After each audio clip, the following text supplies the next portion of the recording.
नमस्कार दोस्तों। कहानियों की श्रृंखला में आज सुनेंगे मालती जोशी जी की कहानी इसी बहाने। लेकिन उससे पहले मेरा आपसे विनम्र अनुरोध है कि अगर मेरे द्वारा सुनाई हुई कहानियाँ आपको अच्छी लगती हैं तो मेरे चैनल को सब्सक्राइब ज़रूर करें, लाइक करें और अपने दोस्तों और परिचितों में शेयर भी करें। बेल आइकन दबाना बिल्कुल भी ना भूलें। आज सुनिए इसी बहाने। अरे, तुम अभी तक तैयार नहीं हुई? इन्होंने रसोई में झांक कर पूछा। बच्चों के लिए कुछ बना तो दूं? वहाँ से लौटते लौटते 8 साढ़े 8 हो जाता है। गनीमत है बच्चे हाथ से लेकर खा तो लेते हैं। हमारे साथ उन लोगों की भी परेड हो रही है। वहाँ से लौटकर मुझे इतना डिप्रेशन हो जाता है कि मैं बच्चों से हंसना बोलना भी भूल गई हूँ। मुझे भी वहाँ रोज़ रोज़ जाने का शौक़ नहीं है, पर देखती तो हो भाभी और बच्चे कितनी आतुरता से हमारी प्रतीक्षा करते हैं। हम लोगों के जाने से उन्हें कितनी राहत मिलती है। सो तो है, मैंने कहा और तैयार होने चली गई। तैयार क्या होना था, दिन भर की मुसी हुई साड़ी भर बदलनी थी। नहीं तो मौत के घर में कुछ भी पहनकर जाने से चलता है। उस वातावरण में कपड़ों की ओर कौन देखता है। कहीं भी गमी में जाना हो तो मेरे मन में एक हौल सा बैठ जाता है, और मरने वाला जब बहुत करीबी हो तो असमंजस बढ़ जाता है। न घर में रहते बनता है, न जाने के लिए पाँव उठते हैं। हरीश भाई साहब कहने को इनके दोस्त थे, पर दोनों में भाइयों सा प्रगाढ़ स्नेह था। इतने दिनों में ममता से भी मेरा बहनापा हो गया था, इसलिए रोज़ जाना ज़रूरी हो गया था। रास्ते में हमने सब्जी खरीदी, दूध और ब्रेड के पैकेट्स खरीदे, जुकाम खांसी और पेट दर्द की दवाइयाँ खरीदी।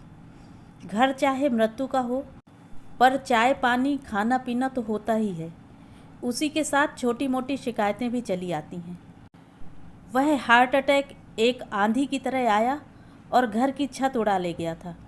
घर का एकमात्र कमाऊ सदस्य चला गया था। 3 दिन तक घर में 20 मेहमान रहे, पर किसी ने यह जानने की कोशिश नहीं की कि इतने लोगों का राशन पानी कहाँ से आ रहा है, दूध कौन ला रहा है, सब्जी कौन ला रहा है। सब लोग दिन भर बैठकर सिर्फ गपशप करते रहे।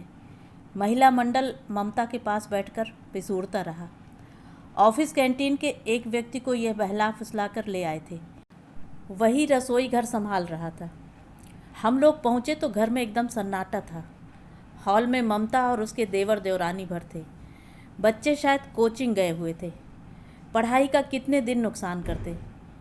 इन्होंने ही जोर देकर कहा था, बच्चों को अपना काम करने दो। इसी बहाने इस वातावरण से थोड़ी राहत पाएंगे।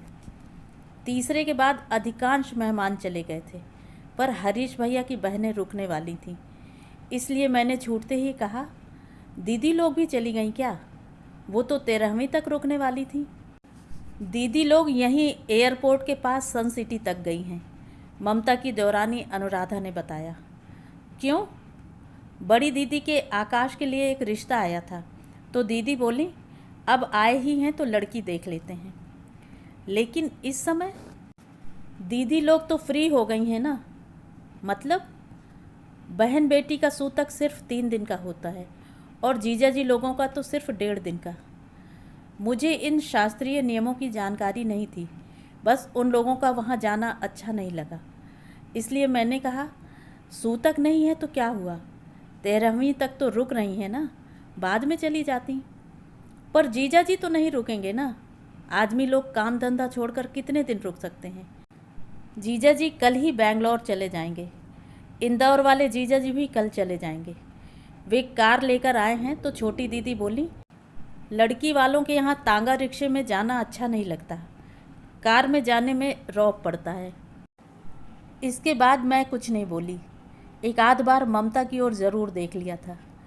वह रोज़ की तरह निस्पंद चुपचाप बैठी थी। उस बेचारी की तो दुनिया ही उजड़ गई थी। पहाड़ सी जिंदगी और बच्चों का भविष्य उसके सामने था। उसे इस सन सिटी वाले रिश्ते में क्या दिलचस्पी होती। कोई 2 घंटे बैठने के बाद हम लोग उठे। दरवाजे पर ही उन लोगों से मुलाकात हो गई। यह क्या, हम लोग आए और तुम लोग चल दिए? छोटी दीदी बोली। हम लोग काफ़ी देर से आए हुए थे, मैंने रुखाई से कहा। हाँ, हम लोगों को थोड़ी देर हो गई, बड़ी दीदी बोली। एक तो वह जगह काफ़ी दूर है और उन लोगों ने जल्दी उठने ही नहीं दिया। इतनी आओ भगत की कि क्या बताएं। अरे भाई ये तो पूछ लो कि हम लोग गए कहाँ थे। छोटी दीदी का उत्साह जैसे छलका पड़ रहा था। वह सब कुछ बताने के लिए उतावली हो रही थी, बस चाहती थी कि हम एक बार पूछ तो लें। मैंने दुष्टता से उनके उत्साह पर पानी फेर दिया। अनुराधा ने बताया था, मैंने सपाट स्वर में कहा। जब पता है देवी तो यह तो पूछ लो कि लड़की कैसी है। छोटी दीदी ने ताना दिया।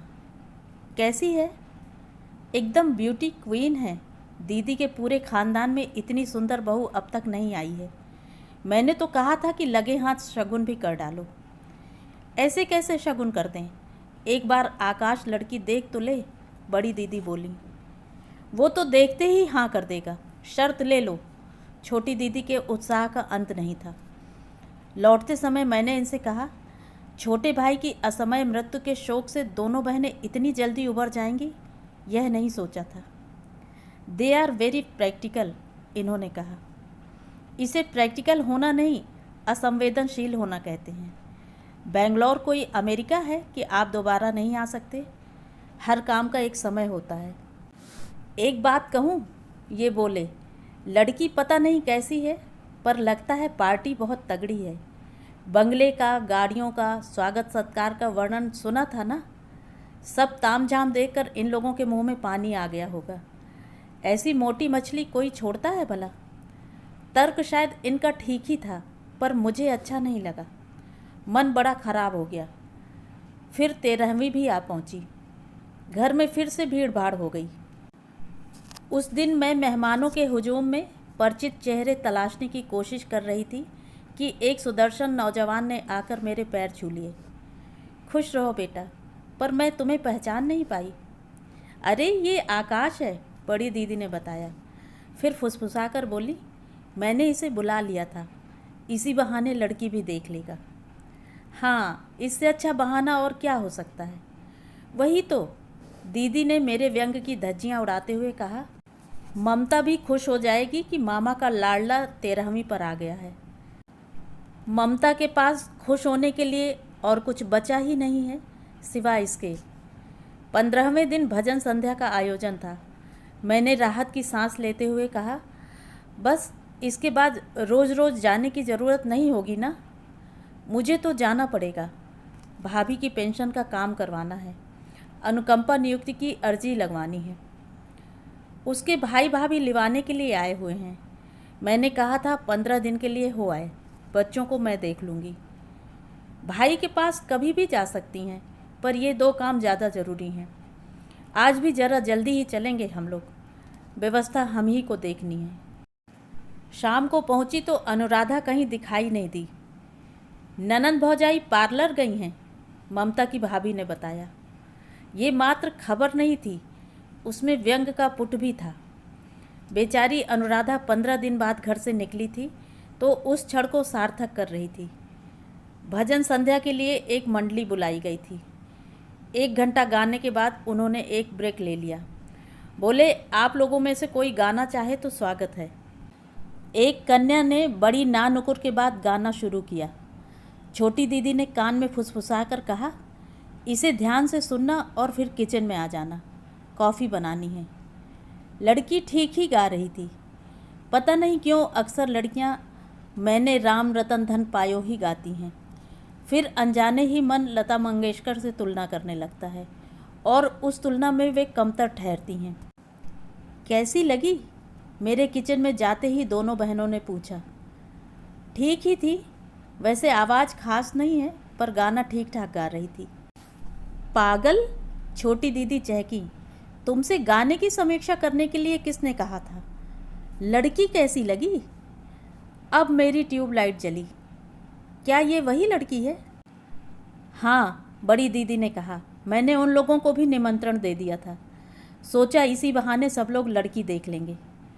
औरों का तो ठीक है, पर ममता अभी कहीं बाहर नहीं जा सकती ना। जैसे ममता आकाश की दुल्हन देखने के लिए मरी जा रही हो। मैंने कहा, दीदी आप तो जीजा जी को बुला लो और लगे हाथ सगाई भी निपटा लो। मेहमान सब आ ही गए हैं। इन मेहमानों का मैं क्या करूं? मेरे ससुराल वाले भी तो होने चाहिए। तो उन्हें भी बुला लो ना। नहीं रे, अभी 1.25 महीने तक इस घर में कोई शुभ कार्य नहीं हो सकता। सगाई अब अपने घर जाकर ही करूँगी। इसी बहाने लड़की वाले भी मेरा घर देख लेंगे। और तुम लोगों को भी ज़रूर आना है। सगाई में ना सही, पर शादी में ज़रूर आना है। मेरा मन हुआ कि कहूँ, दीदी शुभ कार्य का निमंत्रण अभी इस घर में क्यों दे रही हो। फिर सोचा कि दीदी तो शुभाशुभ की कल्पना को कब से पार कर चुकी हैं। तो ये थी कहानी। कहानी आपको कैसी लगी कमेंट करके ज़रूर बताएं।